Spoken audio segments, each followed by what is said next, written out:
Welcome to the Deep Dive. This is where we take that stack of sources you've put together, all the articles, the research, your notes, and really jump in. We're here to pull out the most important stuff, those surprising facts, the aha moments, all just for you. Exactly. Think of us as your guides, helping you get up to speed quickly on, well, often pretty complex topics. We cut through the noise to get straight to what matters most, based purely on the material you gave us. And today, wow, we're tackling something that feels more urgent and honestly, maybe a little disorienting almost every day. We're doing a deep dive based only on your source material into this rapidly shifting world of identifying AI-generated content. Yeah, this really hits the core challenge that comes up again and again in the sources, doesn't it? The explosion of generative AI making really sophisticated text, images that look incredibly real, audio that sounds convincing, those deep fake videos. It's brought us to a point where, like one source said, seeing is no longer believing. It's just becoming incredibly hard for, the average person, even experts sometimes, to tell what's human-made and what's AI-made. It really feels like the ground is shifting under our feet online. Yeah. That basic assumption we always had that what we see or read was made by a person with, human intentions. Well, that assumption is kind of eroding. It is. So our mission today, sticking strictly to the sources you shared, is to unpack the current methods people are using, the big challenges in actually detecting this stuff, and critically, the ethical side of identifying AI content across text, images, video, audio, all of it. We're going to pull out the absolute key insights for you from that material. And I think to really get a handle on this landscape, you've got to understand this fundamental dynamic the sources keep highlighting. It's very much a cat and mouse game. Right. Generative AI models, they're being developed at, frankly, breakneck speed, often by companies or groups with, significant resources, mostly focused on making the AI output more realistic, more creative, harder and harder to tell apart from human work. And the detection side. Well, it's always playing catch-up, isn't it? Inherently, yeah. Detection methods have to rely on spotting patterns or anomalies or specific little glitches produced by the current AI models. But, as soon as detectors get good at finding those tells... Boom, a new model comes out. Exactly. New models, maybe different architectures, different training data, and they put out content that just sails right past the old detection methods. So it's this constant cycle. Precisely, which means, and this is crucial, no single detection method is foolproof, and maybe more importantly, none of them last forever. The sources make it really clear that you need an adaptive approach, looking at multiple things. Okay. And this constant struggle, this lag, is why proactive stuff like embedding signals into the AI content right when it's made, what they call watermarking, is getting so much attention. But we'll get into that later. Let's start where most people encounter AI content first. Text. Okay, let's unpack this. Unmasking AI-generated text. So the material you gave us suggests that even though AI text has gotten incredibly fluent, grammatically perfect even, it still often leaves these subtle, sometimes maybe not so subtle linguistic fingerprints. Is that right? That's spot on. Think of them as telltale signs, yeah. Characteristics in the writing that just feel a bit unhuman, or at least kind of unusual for how a person would normally write in that specific context. So what are the easier ones to spot? The kind of obvious indicators the sources mention. Well, one of the most common ones mentioned quite a bit is repetitive language and phrasing. Right. AI models, especially maybe earlier ones or less sophisticated ones, can sort of fall into these predictable ruts. Your sources point out the overuse of specific words, often sort of formal or abstract ones. Things like essential, robust, delve, leverage, furthermore, however. Oh yeah, I've definitely seen writing that feels like it's just obsessed with the word robust, or sentences that start in a really formulaic way, like using in-words at the start over and over, or constructions like not only but also again and again. Exactly that. And the sources, they explain why this happens. It's really rooted in how the models work, their probabilistic nature. They're basically predicting the next word based on statistics from these huge data sets they learn from. Okay. So sometimes the most statistically likely next word or phrase is one they just used, or it's a very common kind of generic connector word. And the less advanced models tend to get stuck in those high probability loops more easily. Okay, so repetitive language, formulaic phrasing patterns. Got it. What else is in that sort of obvious bucket? Inconsistencies. And just a fundamental lack of, real coherence is another big tell. You might notice these abrupt shifts in tone, or the writing style changes suddenly, or even the topic seems to jump within maybe a single paragraph. Individual sentences might sound perfectly fine on their own, but if you read more closely, you see they don't actually follow logically from the one before, or there are these clear gaps in the argument. Right, like you read it sentence by sentence, and it seems okay, but then you step back and look at the whole thing, and the ideas just, they don't connect. They don't build properly. Precisely. The source material really emphasizes that point AI text can often pass a quick skim read, but if you read it more deeply, you often find the argument doesn't actually build, or the points it makes don't really support the main claim it started with. Hi. And this goes back to that core limitation of AI. It doesn't truly understand the concepts it's writing about. It doesn't have a coherent internal model of the world or even the argument it's trying to make. It's just mimicking the patterns of writing, not actually thinking or reasoning. That's such a crucial difference. It's like it's performing the mechanics of writing, but without any real comprehension or intention behind it. What about factual errors? The sources talk about hallucinations, right? Yes, and this is maybe one of the most dangerous aspects highlighted in your sources. AIs don't know facts like humans do. They predict sequences of words that look factual because those sequences appeared often in their training data. So they just make stuff up. Essentially, yes. It leads to these hallucination statements that sound totally plausible, maybe even confidently stated, but they're completely false. Can you give some examples from the source material? Absolutely. The material mentions AI just inventing statistics, like out of nowhere, misattributing quotes saying someone famous said something they never did, or even citing sources, books, articles, websites that flat out don't exist. Wow. And a really critical point raised is the knowledge cutoff date for many large language models. Some versions were mainly trained on data only up until, say, 2021 or maybe early 2023. Right. Which means they literally cannot know about events or research or data that came out after that date. So if you ask them about something very recent, instead of saying, I don't know, they might just invent something plausible sounding but wrong. Okay, so a huge takeaway for you listening is you absolutely cannot trust AI text at face value for facts, ever. It has to be checked independently. That's a vital point for anyone using or even just reading this stuff. Another indicator the sources mention is generic vocabulary and just a lack of nuance. Unless you specifically prompt it really well for unique style or deep analysis, AI output can feel remarkably bland, superficial. Yeah. It tends to lean on very common average words. It often lacks the vivid analogies or interesting comparisons or just those unique turns of phrase that make good human writing engaging. Right, because it's pulling from the most statistically common language it saw in its training data. It's like it averages out all human writing into something that's competent, sure, but totally devoid of personality or flair. That's a great way to put it. It lacks that richness, that individuality, that specific voice that makes human writing, well, human. Okay, so those are some of the more noticeable tells. But, I mean, AI models are getting better all the time, right? So those obvious fingerprints must be getting harder to spot. Yeah. What about the subtler indicators? The things that might need more context to see? Yes, exactly. As AI gets better, spotting it relies more and more on these nuanced clues. One subtle sign is what you might call a voiceless or impersonal tone. The text might be grammatically flawless, perfectly structured, but it just lacks a distinct human presence. There's no personality, no passion, no truly unique perspective shining through. Like, it's technically correct, but reading it feels kind of empty. That's a really good description. It conveys information effectively, sure, but it misses those subtle human touches. The slight unevenness in flow, the specific quirks of how someone phrases things, the underlying passion, maybe even the vulnerability or fallibility that makes human writing feel authentic. The sources note that, especially on topics that usually got strong opinions or emotions, AI text can feel weirdly detached. It lacks genuine emotional range. It might use emotional words, but the feeling isn't really there because, well, the AI doesn't have consciousness or lived experiences or actual beliefs. It's like it can wear the costume of emotion with the words, but there's no actual human feeling underneath. A very insightful way to put it, yes. Yeah. Another subtle point is a predictable structure and what your sources call patter.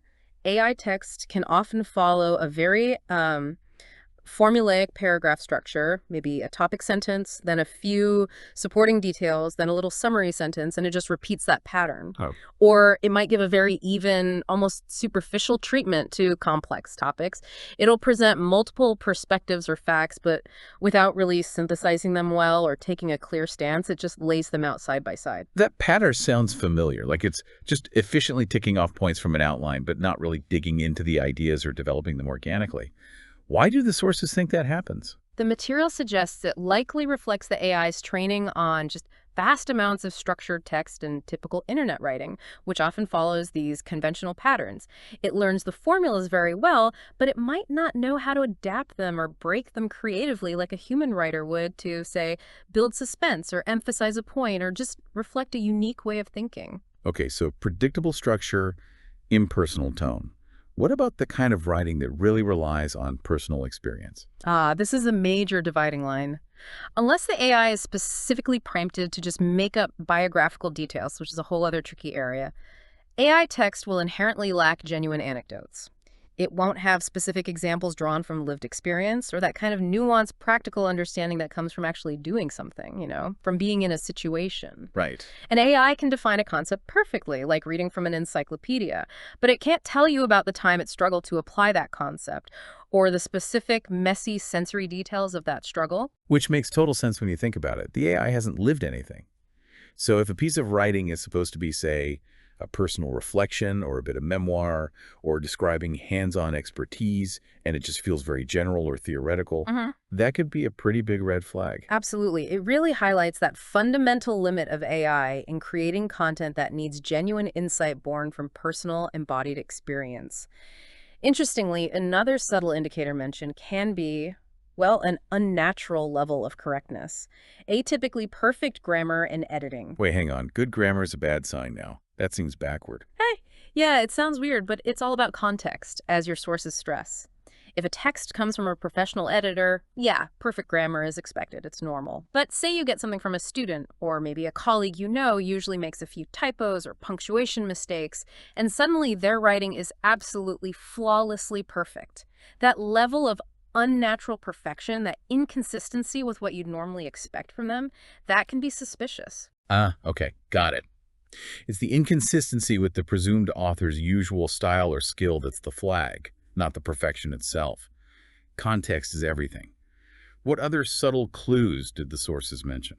Inconsistency with, like, assignment guidelines or the real purpose of the text. In specific situations, student papers, maybe marketing copy for a very specific niche, internal company memos, and AI might misunderstand nuanced instructions. It might miss the deeper underlying point of the communication or include references that are just odd or inappropriate for that specific audience or goal. Like for SEO text, it might nail the keywords but completely miss the user's actual search intent. So it follows the literal instructions but misses the implied meaning or the spirit of the task. Exactly. It shows AI struggling with complex intent and context versus just following simple orders. And building on that hallucination point we talked about, outdated information is a key subtle red flag that's easy to miss. Right, the knowledge cutoff. Yeah, if the text is talking about supposedly recent events, but uses stats or names or facts that you can tell are definitely from before the AI's training cutoff date, that's a strong sign. Unless, of course, you know that specific AI model has live web browsing ability and used it properly for that task. So putting all these subtle things together, the impersonal tone, the predictable structure, no lived experience, weird perfection in the wrong place, missing the point, old info, can create this overall feeling. The sources use the term uncanny valley for text too. Yes, that's a really potent way to describe it. Even when the text is grammatically fine and flows okay, it can just feel subtly off.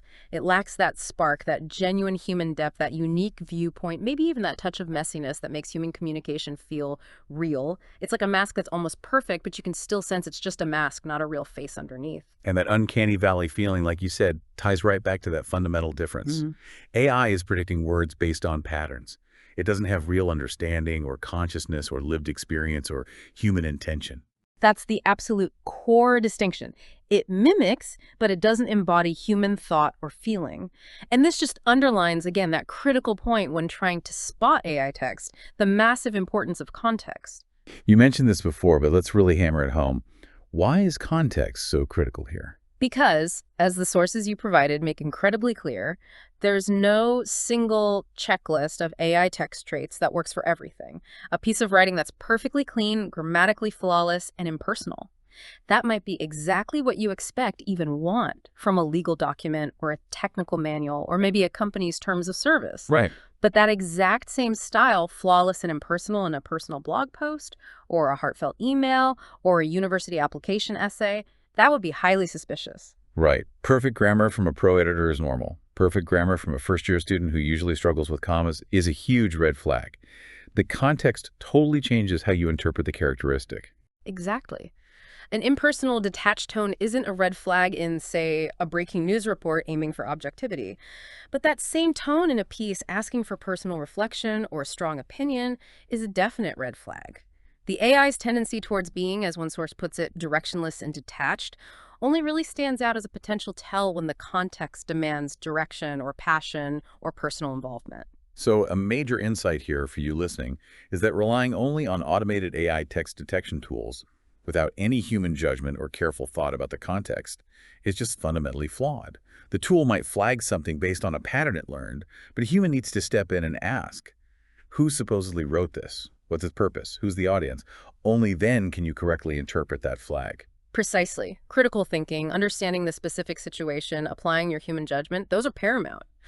Automated tools might offer first signal, maybe, but they are absolutely not the final word, especially when it comes to text.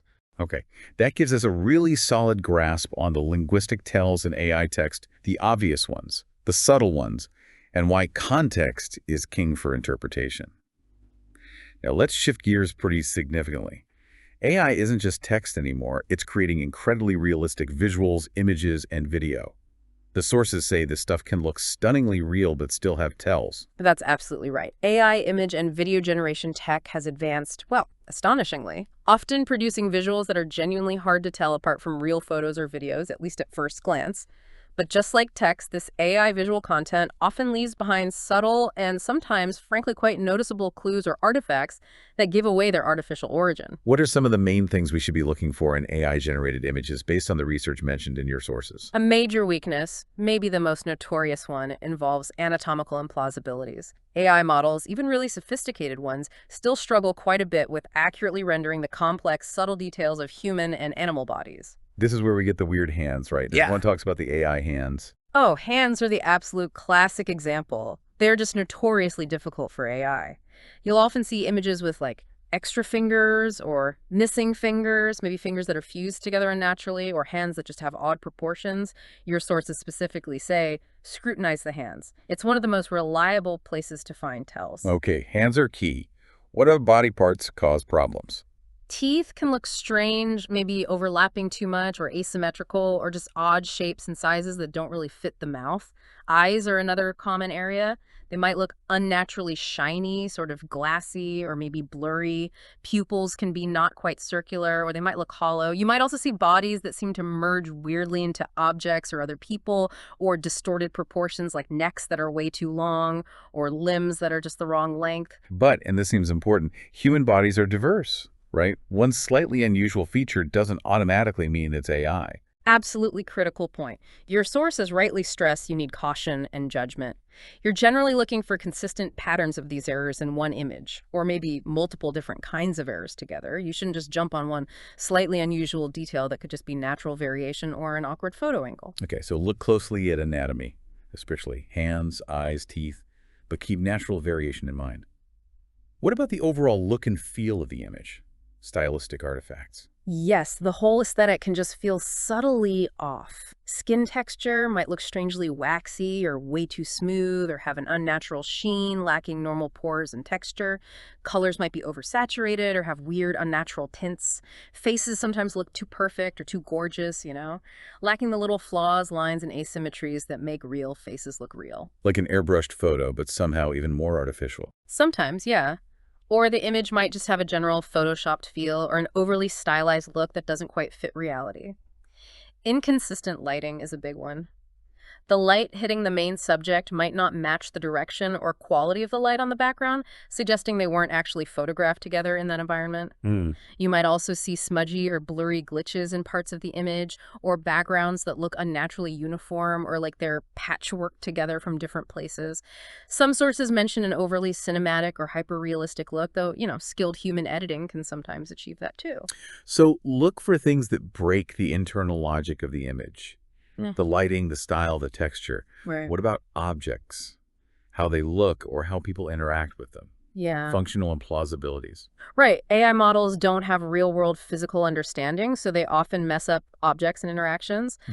A really common tell is text that appears on objects in the image, like on signs, clothing, books. The text might be misspelled or just complete gibberish, or the font might look inconsistent or distorted in weird ways. People might be shown interacting with objects in physically impossible ways, like a hand passing right through a solid table, or someone leaning on something that clearly couldn't hold their weight. So the AI doesn't grasp basic physics like solidity or gravity. Not like a human does from millions of real-world experiences, no. It's just predicting what pixels usually look like when a hand is near a table. It doesn't have an internal rule saying hands can't go through solid tables. Details on small things like buttons, watches, buckles, jewelry, those can also be distorted or just nonsensical.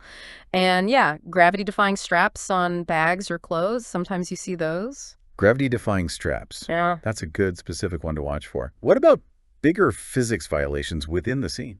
Shadows and reflections are classic problem spots for AI. Shadows might be cast in inconsistent directions, maybe suggesting light sources that aren't actually there, or shadows might just be missing where they should be.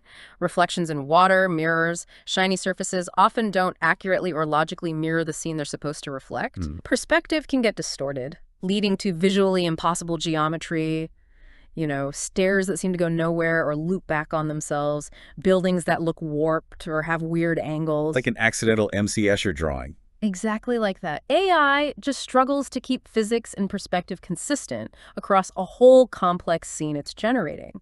And then there are sociocultural implausibilities. Okay, this sounds like the AI just not getting cultural context or norms. Precisely. And AI might generate a scene that's culturally really uncommon, or maybe inappropriate for the supposed setting. Or it includes historical anachronisms like someone in old-fashioned clothes holding a smartphone. When it generates images of famous people, it might show them endorsing products they never would, or wearing clothes, or being in situations that just feel fundamentally off based on what you know about that person. Right. Your sources note that this kind of mismatch often triggers a strong gut feeling that something's wrong here, even if you can't immediately point to a specific technical glitch. Which, again, relies on our human context and general knowledge, not just spotting technical errors. Absolutely. Beyond these, the sources mention some more technical artifacts, maybe less obvious to the naked eye, but apparent if you look closely digitally, things like checkerboard patterns that some older AI types like Jans used to produce, or subtle patterns in the pixels, color banding, weird noise textures. Okay, that's a really thorough list for images, anatomy, style, objects, physics, culture, technical stuff. Yeah. Which of these, according to the sources, tend to be the most reliable tells? The weakest links. Yeah. Your sources consistently point to this weakest link idea. Even when AI gets amazing at faces or the main subject, it often still struggles disproportionately with certain complex details. Hands, as we said, are still notoriously hard. Applying physics consistently to objects and interactions is tough.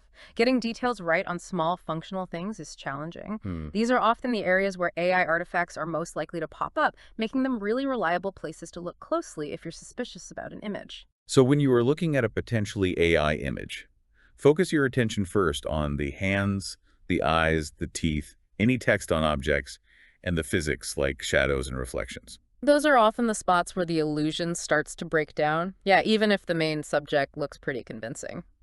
All right, let's move from static pictures to moving one's AI-generated video or deepfakes. The sources talk about both visual cues and behavioral things to spot here. Yes, deepfakes are especially worrying because they can create incredibly convincing and often incredibly misleading videos of people saying or doing things they absolutely never did. For video, the manipulation usually focuses on the face, so a lot of the visual tells are centered there. What kind of visual problems on the face should we look for in deepfakes? Well, skin texture and age can be off, maybe too smooth or too wrinkly, or the skin's apparent age doesn't match the person's hair or eyes in the rest of the video. Shadows around the eyes might look unnatural, but one indicator that gets specifically noted in the sources is the blinking patterns. Blinking. How does AI mess up blinking? It's interesting. The sources explain the challenge. AI models often struggle to mimic natural human blinking because, well, there's just relatively less training data showing eyes fully closed compared to open. So in a deepfake, you might see the person blinking way too much or hardly at all, or the blinks might look kind of unnatural and jerky compared to how people normally blink. That is fascinatingly specific. Okay, unnatural blinking. What else visually? Inconsistent lighting, glare, reflections, also common. The lighting on the fake face might not match the direction or the intensity or the color of the light sources you see in the background scene. Glare on glasses might not behave realistically as the person moves their head. Huh. The sources mention forensic techniques like luminance gradient analysis, which actually measures subtle brightness and color changes across the image to detect if the lighting is inconsistent, suggesting maybe a face or something else was added in later. So if the face looks like it's lit from the left, but everything else in the room is clearly lit from the right, that's a big tell. Exactly that kind of inconsistency. Other facial features might look odd, maybe unnatural facial hair that looks pasted on, moles or blemishes that seem inconsistent, or lips that don't quite match the rest of the face in size or color. And a really crucial area to inspect is the edges, the blending zones where the fake face meets the real body or neck. Look closely for inconsistent pixelation or blurring or subtle differences in lighting or color right along the hairline, the neck, the collar. Blending analysis is another forensic technique specifically for finding those seams. Okay, so focus on inconsistencies in the face, especially blinking, loading, and those edges where the face is joined. What about how the person acts? Behavioral things, sync issues. The most frequently mentioned behavioral flaw in deepfakes, according to your sources, is lip sync problems. The movement of the lips often doesn't perfectly synchronize with the spoken audio track. The cadence or rhythm of the voice might not line up with the speed or the style of the lip movements you're seeing. So the audio and the visual mouth movements are just out of step. Precisely. AI is getting better, but achieving perfect, natural-looking lip sync that also matches the emotional tone and the speed of the audio. That remains really challenging. The sources emphasize this. While AI might also struggle with, say, broader body language coherence, the material you provided really zeroes in on facial behaviors like blinking, and especially the lip sync with audio as key tells for video deepfakes. Got it. Sticking to the specifics from the sources, they also briefly mention some forensic analysis techniques that experts use. Yeah, these are the more technical methods. Frame-by-frame analysis, for instance, means manually going through the video one frame at a time to catch tiny glitches or anomalies that are just too quick to see at normal speed. Error level analysis, or ELA, is another one. It highlights differences in compression levels across an image or video frame. Areas that have been manipulated often show different compression artifacts than the original background. Sounds like tools for the experts. Yeah. But the sources also bring up something called the SIFT methodology. That sounds like a different approach entirely. It is completely different. SIFT isn't a technical tool for spotting artifacts. It's a really crucial media literacy framework. It's a human strategy for critically evaluating any piece of information, especially potentially manipulated media like deepfakes. SIFT stands for stop, just pause, don't immediately share it. Investigate the source. Who made this? What's their credibility? Any bias? Find trusted coverage, are reliable news outlets or experts talking about this, and trace claims back to the original context. Can you find where this claim or image originally came from? Or is it taken out of context? Okay, so even if a deepfake looks technically perfect and you can't spot any visual glitches, SIFT gives you a framework to ask basic questions about where it came from and whether it's trustworthy. Exactly. It's a vital tool for you as someone consuming media in this era. It helps you judge reliability based on external factors and context, which becomes more and more necessary as AI makes the technical detection side harder. That makes a lot of sense. And linking the visual and behavioral stuff, the sources mention cross-modality challenges for deepfakes. What's that about? Yes, that's a significant point. Making a truly convincing deepfake means synthesizing multiple streams of data at the same time and making sure they all line up perfectly. The visuals of the face and body, the audio of the voice, the subtle behavioral stuff like expressions and timing. Getting all of those elements to cohere perfectly in a natural way is much harder, computationally and algorithmically, than just getting one part right. So the video might look okay, but the audio sync is off, or the facial expression doesn't match the emotion in the voice, or the timing feels weird. Precisely that. The lip movements might be okay, but the subtle micro-expressions on the face don't really align with the emotion you're hearing in the audio, or the blinking pattern feels wrong for how fast or slow they're talking. A holistic analysis, looking for inconsistencies across the visual, the auditory, and the behavioral elements altogether, is often a stronger detection strategy than just looking for, say, pixel artifacts in the video alone. Holistic, multimodal analysis. Look at the whole package, sight, sound, behavior together. Okay, that gives a clear picture for visuals. Let's move into the world of sound.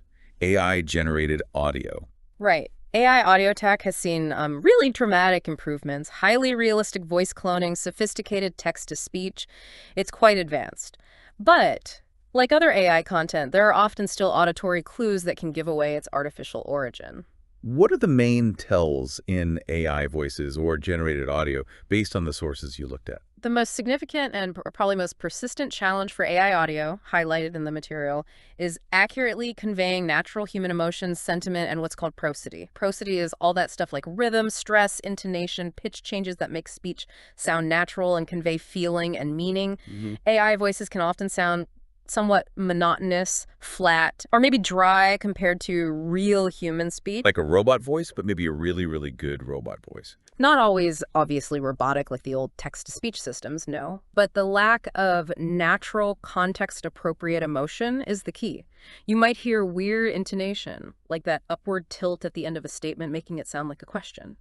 Or the emotional delivery just doesn't match the words being spoken, maybe a totally flat delivery about something that should be exciting or sad. And why is emotion so hard for AI to get right in audio? The sources explain that real emotional expression in speech is deeply connected to complex human stuff, cognition, lived experience, intention, social context, things AI just doesn't have. AI can mimic the acoustic properties of an emotional voice it heard in training, sure, but it struggles to generate speech that truly embodies genuine emotion because it doesn't actually feel or understand the emotions it's trying to mimic. It lacks that underlying human intelligence driving natural prosody and feeling. So it can sound like the right voice, but it doesn't feel like the right emotion for what's being said. Or the emotion feels kind of superficial. Exactly. The emotional deficit, as one source sort of implies, is still a crucial way to differentiate AI audio. Another potential sign can be slurred or unnatural sounding speech or sometimes outright mispronunciations. Why would an AI stumble over words? Isn't it just reading a script?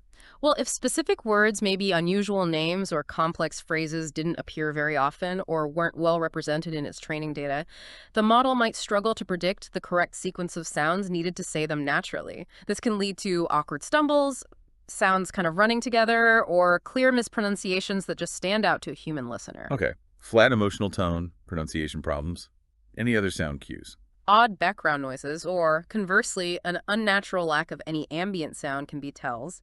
You might hear weird digital artifacts like a strange static, maybe crackling, a subtle robotic hum, especially if the audio is supposed to be, say, a recording made outside or over a normal phone line. But on the flip side, complete silence in the background, absolutely no room tone at all, can also be suspicious. Most real recordings, even clean studio ones, capture some subtle environmental noise. Yeah, like the faint hum of equipment or just the air in the room. Perfect silence feels weird. Exactly. And one other thing, maybe not explicitly detailed but often noticeable, is an overly consistent pacing. Some AI voices have this almost metronomic rhythm. They lack the natural variations in speed, the little spontaneous pauses, the hesitations that humans have when they're thinking or searching for a word. Listening for that unnatural, robotic evenness can be helpful too. So listen for flat emotion, stumbles, weird digital noises, or perfect silence, and that unnaturally even pacing. But the sources also really stressed how alarming AI audio is because it's gotten so good and it's apparently so easy to create now. Yes, this is where the threat level really ramps up. Convincing voice clones can apparently be made with surprisingly little audio. Sometimes just seconds or minutes of someone's voice is enough for the AI to learn and copy their vocal traits. And studies mentioned in the material show that AI speech can already fool a significant chunk of human listeners, sometimes even performing better than humans at sounding authentic in short clips. And the danger is worse because we instinctively trust familiar voices, right? Absolutely. Someone's voice is so tied to their identity, their presence. This makes AI audio incredibly powerful for bad actors.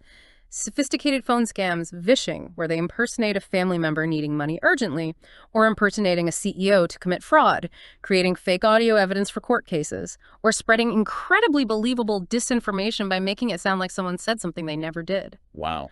Your sources strongly emphasize the need for public awareness and just a healthy dose of skepticism. That old saying, if it sounds too good to be true, it applies more than ever, even if the voice sounds exactly like someone you trust. That's a really powerful and important warning for everyone listening. Okay, so we've talked about spotting the tells in text, visuals, and audio, looking for those specific glitches and inconsistencies. But finding these manually takes time, expertise, and like we said, the tells are getting harder to spot. What about the tech solutions? The software tools claiming they can identify AI content. Yes, alongside the rise of generative AI, there's been this parallel development of software tools designed specifically to try and detect whether content was made by AI across all these different media types. What are these tools generally used for? Who buys them? They're marketed for things like content verification, checking for academic integrity, fraud detection, authenticating media. Your sources mention some specific examples like McAfee's deepfake detector for audio within video, various tools just for video deepfakes like Deepfake Aha Meter or Microsoft's Video Authenticator, platforms like Face Forensics, and Deepware Scanner for deeper video analysis, and of course text analysis tools like Grammarly or others built specifically to sniff out AI writing. Okay, so how do these detectors actually work? What are they looking for under the surface? Well, the basic mechanism, as described in the material, is usually machine learning. These tools are trained on huge data sets that contain examples of both human-made content and content known to be generated by various AI models. The algorithms learn to spot patterns, statistical anomalies, or those specific artifacts we've been discussing that tend to be characteristic of AI generation. So for text, they're looking at things like how predictable the language is. Right. For text, they analyze features like perplexity, basically, how surprised the model is by the next word, which tends to be low for predictable AI text, and burstiness, the variation in sentence length and structure, which tends to be lower in AI text. They also look at vocabulary choices, those repetitive patterns. For visuals, they might analyze pixel data, compression artifacts, noise patterns, subtle inconsistencies in lighting or physics, or those biometric irregularities like in hands or eyes. That McAfee tool, for instance, uses deep neural networks trained specifically to identify signals of AI-generated audio hidden within a video file. Okay, so the tech is essentially trying to automate finding those digital fingerprints we talked about. But the sources you shared are really, really clear and insistent on a critical point about these tools. Yes, and honestly, if there's one single crucial takeaway about current AI detection tools, this is it. No AI detection tool is 100% accurate or reliable. Your sources state this flat out again and again. The output from these tools, it's a probabilistic estimate, it's a likelihood, a probability score. It is not definitive proof that content is or isn't AI generated. And the potential mistakes are serious. False positives, for instance. A huge concern, yeah. Especially in high-stakes situations like schools or professional writing. Human-made content can get wrongly flagged as AI. And that can lead to really serious consequences, wrongful accusations of cheating, damage to someone's reputation. And the opposite problem, false negatives. Just as bad, really. AI-generated content slips through, gets misclassified as human. This completely undermines the whole point of detection and lets AI-generated misinformation or fraud or whatever spread undetected. What influences how well or how badly one of these tools actually performs? Several things. The quality, the size, the diversity of the training data used to build the tool is massive. If it's trained on outdated or limited or biased data, it's just not going to work well.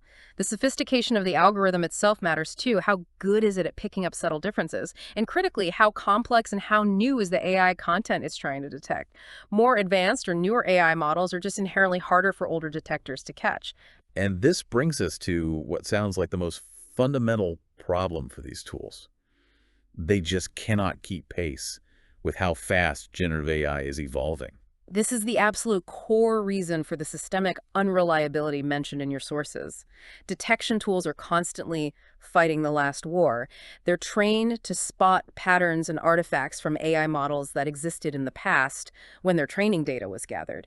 But generative AI is innovating continuously, rapidly.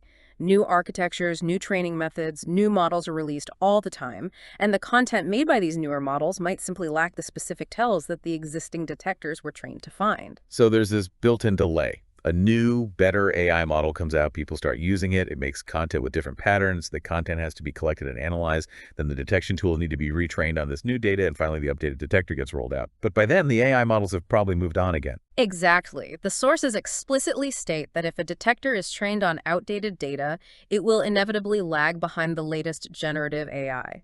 Someone using the very newest AI, or maybe a less common one, or one that's been specifically fine-tuned, they are much more likely to evade detection by current tools.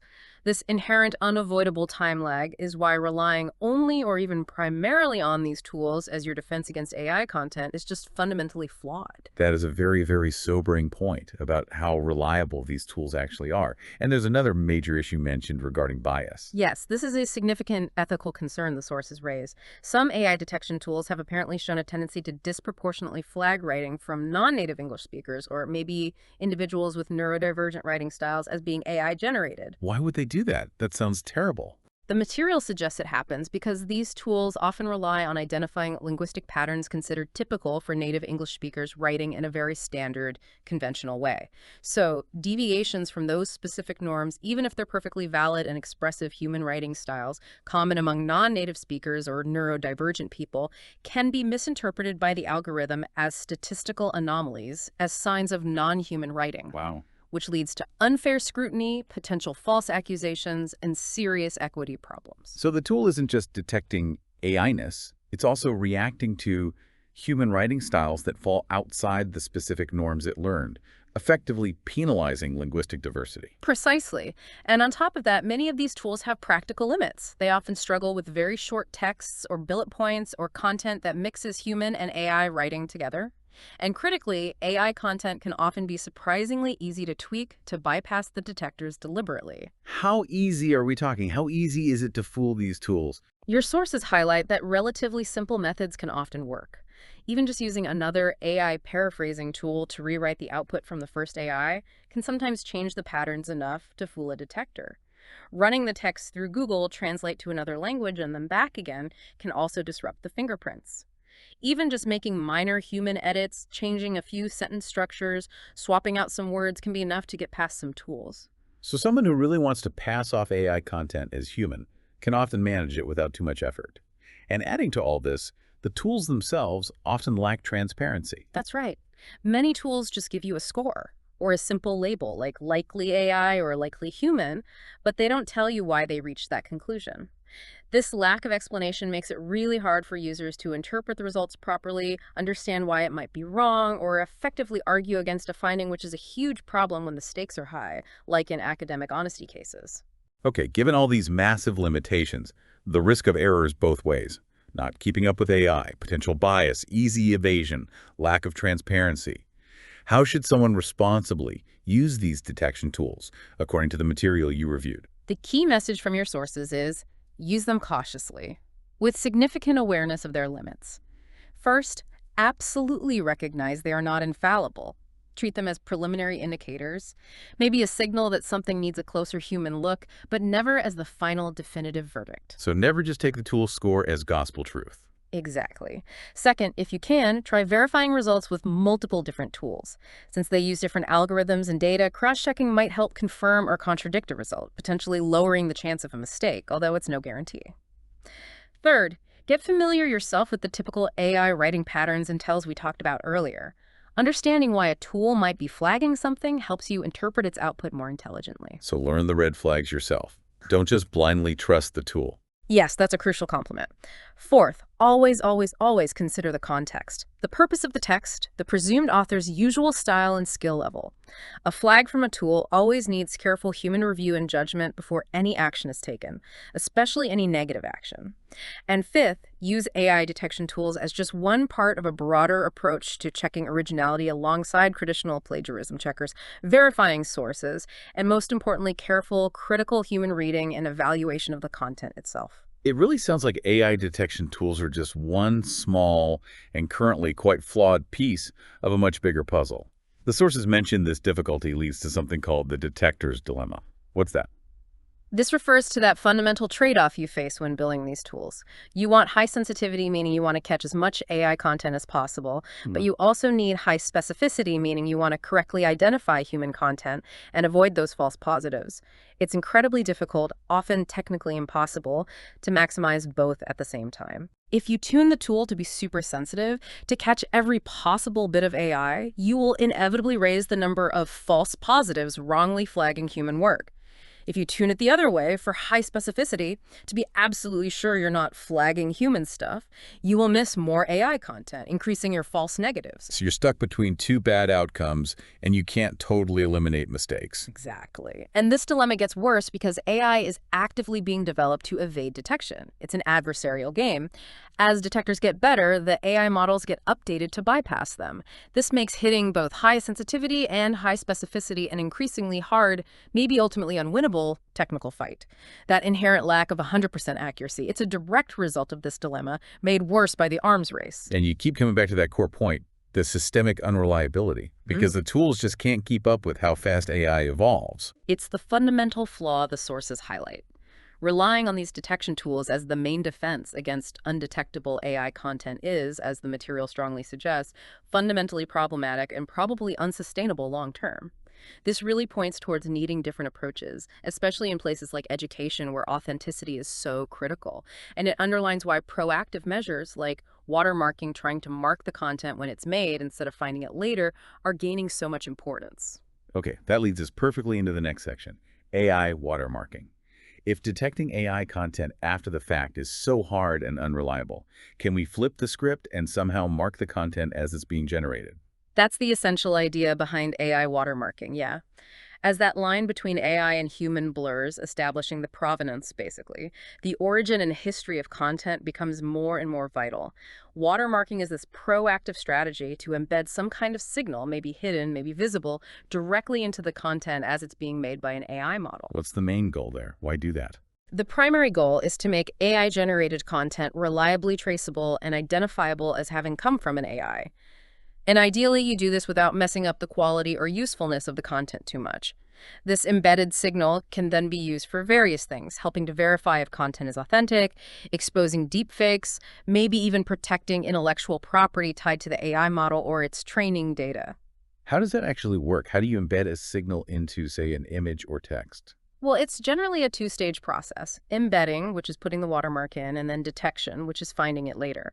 Embedding methods vary depending on the media type. Like subtle word choices for text. Yeah, exactly. For text, it might involve subtly tweaking the probabilities during word generation to favor certain patterns or word choices or sequences of characters that are statistically really unlikely in normal human writing, but are basically invisible to a human reader.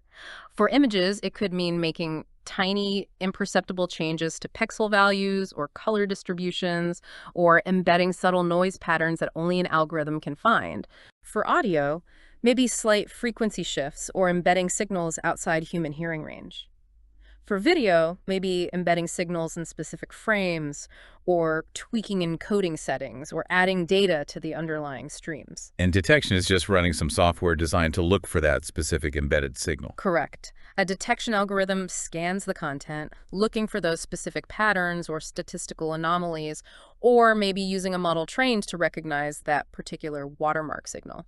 The material suggests watermarking can happen at different points, right during the AI generation process itself, or added after the content is made, or even by subtly changing the training data so it influences the output pattern. Okay, so putting a hidden mark or sometimes a visible one. Yeah. The sources talk about different types of watermarks based on visibility and resilience. That's right.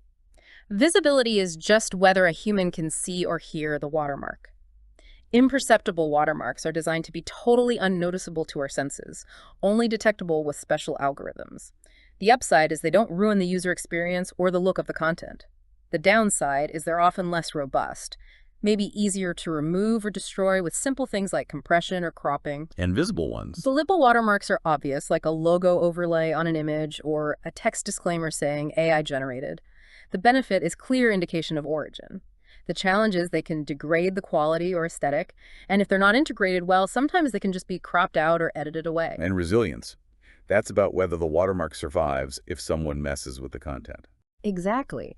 Robust watermarks are engineered to withstand common changes content might go through, like file compression, cropping, resizing, filtering, maybe even minor editing. The idea is the watermark sticks around even after manipulation, providing persistent proof of origin. The challenge is making them robust usually requires a stronger signal, which makes it harder to keep them invisible and can sometimes affect quality. They're also vulnerable to targeted attacks designed specifically to remove them. Okay. And fragile watermarks. Fragile watermarks are the opposite. They're designed to be easily broken or destroyed by any modification, even a tiny one. Their purpose isn't really persistent origin tracking, but rather integrity verification. If the watermark is broken or missing, you know for sure the content has been tampered with since it was originally created and watermarked. That makes sense. So robust says this came from AI and I can still tell even if you edited it, while fragile says this file is exactly as the AI made it. If the mark's gone, it's been changed. The sources also mention a more advanced idea, cryptographic watermarking. Yeah, this is a more sophisticated approach aiming for mathematical guarantees for the watermark's security and integrity. It uses cryptographic principles to try and achieve specific security goals. Things like robustness, it can still be verified even after modification. Undetectability, it has a negligible impact on quality, indistinguishable to a casual observer. And unforgeability, it should be computationally infeasible for someone unauthorized to create convincingly watermarked content or remove a watermark without being detected. So it's like digitally signing the AI content, but in a really secure way. Kind of, yeah, with those built-in security properties. One method described in the material for image generation involves modifying the initial random noise, sometimes called the latent tensor that the AI model starts with. It uses a secret key held by the model operator to subtly embed a code word representing the watermark. To verify it, you'd need that secret key to try and reverse the process and extract the code word. What are some of the potential benefits or applications if watermarking becomes widespread? The sources list several. Protecting intellectual property is one watermarking could help trace if content was generated by a specific proprietary model. Authenticity verification is huge. It could provide a verifiable seal of authenticity for AI content that's declared as such.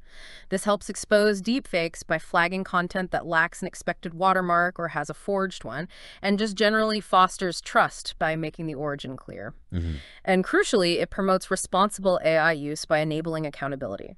If you can trace content back to a specific model or operator, it becomes easier to build frameworks for dealing with harmful or biased AI output. That sounds like it could solve a lot of problems, especially around transparency. Yeah. But what are the catches? What are the challenges and limitations of watermarking? Because nothing in this area seems simple. You're absolutely right. There are significant hurdles. Probably the biggest, most fundamental technical challenge is that trade-off we mentioned between robustness and imperceptibility.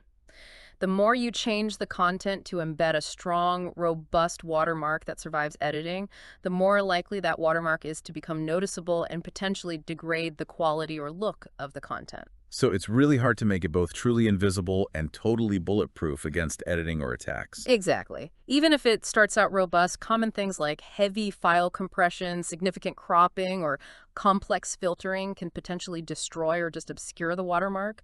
But a major non-technical challenge, lack of industry standards. Meaning like Google's AI uses one type of watermark, OpenAI uses another, Adobe uses a third, and they can't read each other's marks. Precisely. Yeah. If every developer uses their own unique proprietary watermarking system, you can't build a universal tool to check any piece of content for any possible AI watermark. It just fragments everything and hinders universal verification and trust. The sources really highlight the need for industry-wide collaboration and common standards. They mention initiatives like C2PA, the Coalition for Content Provenance and Authenticity, as related efforts working on broader content origin standards. That makes total sense. It's like trying to open documents from different programs before we had universal formats like PDF. And that's a very good analogy. And then there's the constant security challenge, those adversarial attacks. Can someone deliberately develop tools or techniques specifically to find and remove a watermark without messing up the content? Or worse, can they spoof a watermark to make human content look like AI or vice versa? This leads to a continuous watermark arms race, where the embedding methods have to keep evolving alongside the removal techniques. Cryptographic methods try to offer stronger security against deliberate attacks, not just accidental damage, but it's a huge ongoing technical challenge. So just like detection tools are in a cat and mouse game with AI generation, Watermarking will probably be in one with watermark removal tools. That seems pretty inevitable, yeah. The future success of watermarking depends not just on technical cleverness to make them robust and secure, but just as much on widespread industry adoption and effective governance to set standards and deter malicious removal or forgery. Hmm. Other challenges mentioned are computational overhead. Some techniques might add cost or time to generating or verifying content. And there are potential privacy concerns with invisible watermarks. If they're not implemented carefully, could they maybe track users or reveal sensitive info? That adds another whole layer of complexity. Okay. It sounds like watermarking has real promise as a proactive strategy, but it's definitely not a silver bullet yet, especially without broad, standardized adoption. It's a very promising area, gaining importance, yeah. Mhm. But its journey to being a truly ubiquitous and reliable tool, that's likely going to be long and requires collaboration way beyond just the tech development. Okay, so we've covered a lot of ground here. We've talked about identifying the linguistic fingerprints in text, the anatomical and behavioral glitches in visuals, the emotional deficit and other sound cues in audio. We've looked hard at the current state of automated detection tools and their really significant limitations: unreliability, lag, bias, evasion. We've explored the potential and the challenges of proactive things like watermarking. Why does all this effort matter so much? What are the critical ethical reasons driving this need for identifying AI content? This is the big so what question, isn't it? And it's absolutely paramount. Identifying AI content isn't just a technical game or an interesting puzzle. It carries profound ethical weight and has critical practical importance for just navigating the world we live in now, the modern information environment. I imagine the biggest driver has to be fighting misinformation and disinformation. That seems obvious. Absolutely. AI gives bad actors a tool to scale up the creation of fake content, fake news, misleading propaganda, convincing scam emails or calls at a speed, volume, and level of sophistication we've just never seen before. Detection, or at least clear identification, is an absolutely crucial first step to even spot this harmful content so that platforms or authorities or individuals can try to mitigate its spread before it manipulates opinions, incites violence, or causes financial harm. Knowing if something is AI helps you apply the right level of scrutiny. And it's fundamentally about trust, right? Keeping trust in what we see and read. Yes. Transparency about whether AI was used in creating content is essential for building and maintaining trust and credibility between creators, publishers, and their audiences. If AI uses hidden and then gets discovered later, it can severely damage reputations and break trust. Disclosure lets audiences adjust their level of trust appropriately. It helps them differentiate between human content with all its human biases and intentions, and AI content with its algorithmic patterns and potential biases, which leads to more informed engagement overall. It also helps with accountability, I suppose. Precisely. AI shouldn't and really can't replace human judgment and responsibility, especially in critical areas. Identifying content as AI-generated helps flag material that absolutely needs human review and oversight. It helps ensure that a human is ultimately in the loop and accountable for the final output, its accuracy, its fairness, its impact. The AI is just a tool. It doesn't have legal standing or ethical responsibility like a person does. And what about protecting the people whose work the AI learned from or mimics, the creators? Your sources do touch on protecting intellectual property. Generative AI can mimic specific human writing styles or artistic styles, or potentially use copyrighted material from its training data in ways that might infringe on creators' rights. Detection, especially maybe combined with watermarking, could potentially help trace the origin of content and show if it was generated by a specific model that might have used certain data or techniques that could aid efforts to protect creators' rights. Addressing potential AI bias. How does detection help there? Hugely important. AI models learn from the data they're trained on, and that data inevitably reflects existing societal biases around race, gender, culture, you name it. AI can accidentally absorb and even amplify these biases in the stuff it generates. Identifying content as AI is a necessary first step to be able to audit that content specifically for bias and then take corrective action. You have to know it's AI generated to check for AI-driven bias. And of a major, very practical ethical headache right now is in education, academic integrity. This is a massive concern for teachers and institutions, yes. AI writing tools make it incredibly easy for students to just outsource their assignments instead of developing their own critical thinking and writing skills. While we know the tools are flawed, detection is seen by some as one tool to help ensure fair grading and that students are actually doing the learning themselves. The sources discuss the huge challenges here, though, given the detector limits and easy evasion, which might mean needing broader changes in teaching, focusing on assessment types that are harder for AI to just complete. So identification methods matter for fighting fakes, building trust via transparency, enabling accountability, protecting creators, auditing for bias, and upholding academic integrity. The sources really seem to hammer home transparency as the key ethical principle. Yes, the clear, conspicuous labeling of AI-assisted or fully AI-generated content is presented as a basic best practice. Whether it's a note on an article, a disclaimer on an image, an audible tag on audio, audiences should be told about the AI's role. And alongside that, there absolutely must be rigorous human fact-checking and review, especially for any AI content with factual claims or sensitive topics before it gets published or shared. Organizations using AI also need clear internal rules about when, how, and with what oversight AI should be used, including thinking about the specific ethics for their field. But you mentioned a transparency paradox earlier. What was that again? Right, this is the tension the sources describe. On one side, ethics demand transparency and disclosure about AI use. But on the other side, creators or companies might worry that admitting AI was involved could make their content seem less valuable, less original, less authentic to the audience. There's often this cultural premium on human-made. So this fear can lead to reluctance to disclose, even when maybe they should. And that reluctance then creates the need for detection in the first place, because you can't rely on everyone voluntarily disclosing. So the very fear of admitting AI use helps perpetuate the problem that detection tech is trying to solve. In a way, yeah. Looking forward seems to require not just better detection or watermarking, but also maybe a shift in how society sees AI, valuing it as a tool that can augment human work, rather than something that automatically devalues content just by being involved. And one of the really thorny ethical questions is about authorship and accountability. When AI content causes harm, spreads lies, promotes bias, who's responsible? The person who prompted it, the company that built the AI, the platform that hosted it. These are really tough, evolving questions the sources touch on.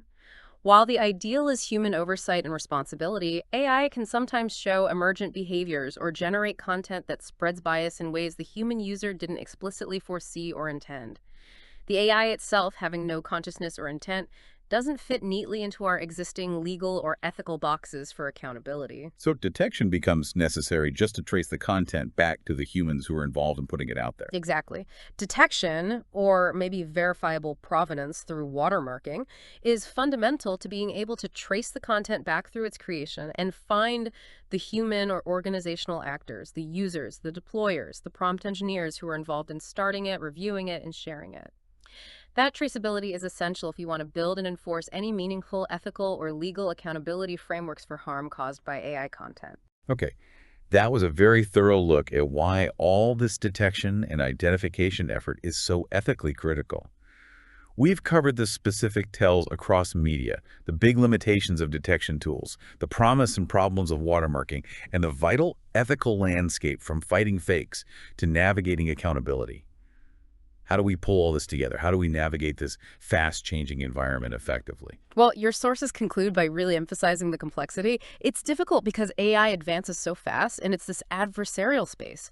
Current detection tools, as we've spent a lot of time on, have significant limits: accuracy, bias, lag, evasion. So relying on just one method is definitely not going to cut it. Absolutely not. The material strongly pushes for a multi-pronged approach. You have to combine things. First, critical human evaluation, knowing those telltale signs and red flags we discussed for text, visuals, audio, being an active skeptical consumer yourself. Be a careful reader, viewer, listener. Use your own judgment. Yes.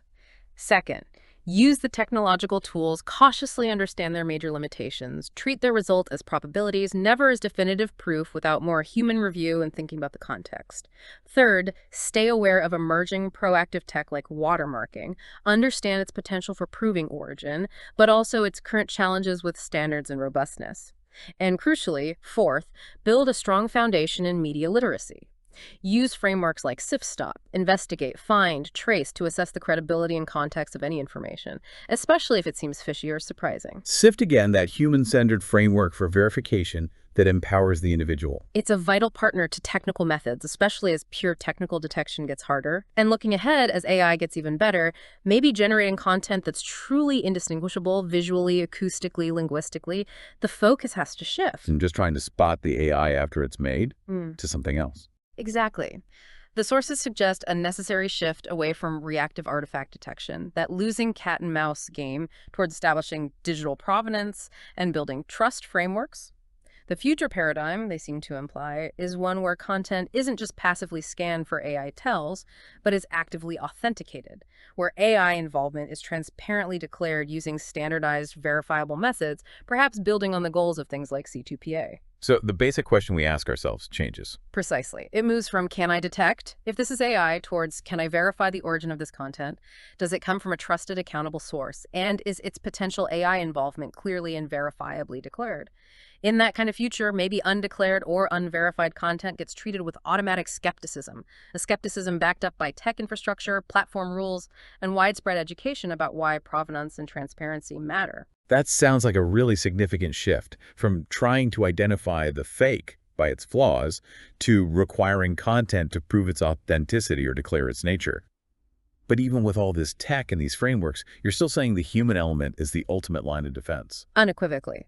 As we've seen, technical tools are fallible, biased, easily bypassed.